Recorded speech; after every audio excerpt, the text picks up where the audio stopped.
ya mbere ni uko basabye yuko leta yozira publier les rapports le projet de loi revue d'exécution budgétaire.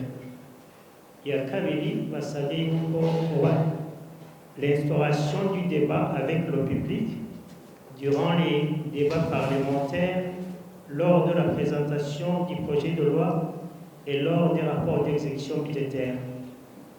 Basabye kandi yuko on va renforcer les budgets de la Cour des comptes pour faire plus d'investigations sur l'exécution du budget, les dépassements et la dette publique. Basabye yuko on va forte sensibilisation sur la participation citoyenne depuis le niveau des foyers jusqu'au niveau du pays. Basabye kandi yuko que la Cour des comptes ait une indépendance financière et un budget suffisant en vue de faire leur mission sans peur et dans l'impartialité. Basabye kandi yuko un audit externe de la Cour des comptes pour que le contrôle soit bien fait. Basabye kandi yuko pour accroître les recettes intérieures Uburundi bwoza bureshanja amazi yabo bafise hamwe na carburant mu gihugu cya Egypte.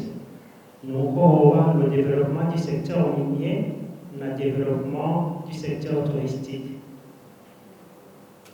Basabye kandi yuko les conditions exigées par les parlementaires pour le gouvernement yozishira mu ngiro kugira ngo Burundi buze buraronka les appuis budgétaires na burya les appuis budgétaires environ 40% du budget de l'État.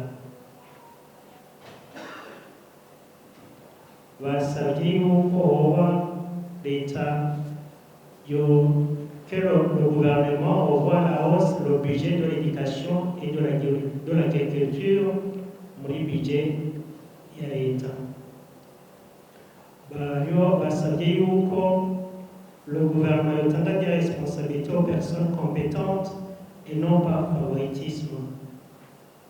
Basabye kandi yuko que le gouvernement suit de près la mise en exécution de ces programmes et en cas de faute d'ouvrage ou de malversation économique ou de malversation financière, les coupables soient punis à temps. Kugira ngo uburyo bwa leta ntibuze burahomba mu migambi iri kurangura.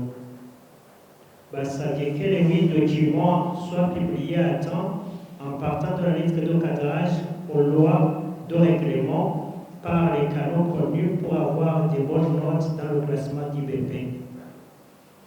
Basabye kandi yuko qu'il y ait le changement des mentalités du sommet à la base et que chacun, à ce qui le concerne, qu'il soit transparent dans ses missions. En vue de la sincérité budgétaire, basabye yuko le gouvernement yoziratora avec choisissa l'assiette fiscale, il est sûr yuko izoronkamwo les recettes prévues. Bagasaba yuko le secteur minier yoshigwa imbere kugira ngo igihugu cy'Uburundi gitere imbere. Basabye que les contributions des jeunes soient prises en compte dans les politiques publiques.